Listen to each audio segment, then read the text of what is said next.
We're in La Crosse, Wisconsin. This year, the Wisconsin Red Cross staff and volunteers have already responded to nearly 310 house fires in Wisconsin. This is the first smoke alarm event we're having during this sound the alarm period in Wisconsin. So, most alarms will have a date somewhere on the back. It's small print. It's right above my finger. Not that I expect you to be able to read it, but if there isn't a date on the back, it's probably way too old.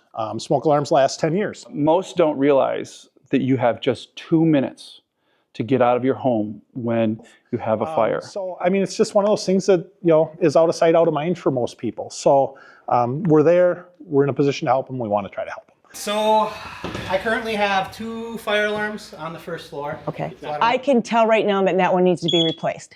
Yeah. Because it's a clamshell and we know that those are older than 10 years. Yeah. And we will also teach you where and when you need to use them and change them and what is the best practices when it comes to fire safety.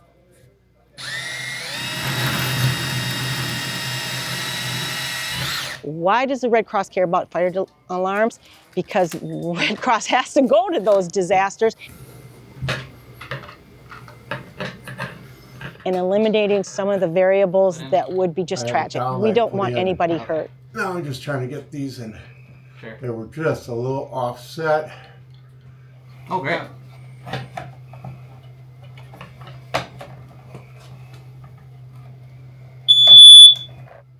So this one's ready to go. Do you want me to We should test it? Yeah.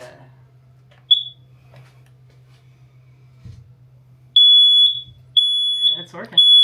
Fire.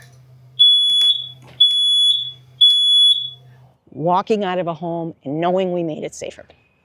That's why I do it.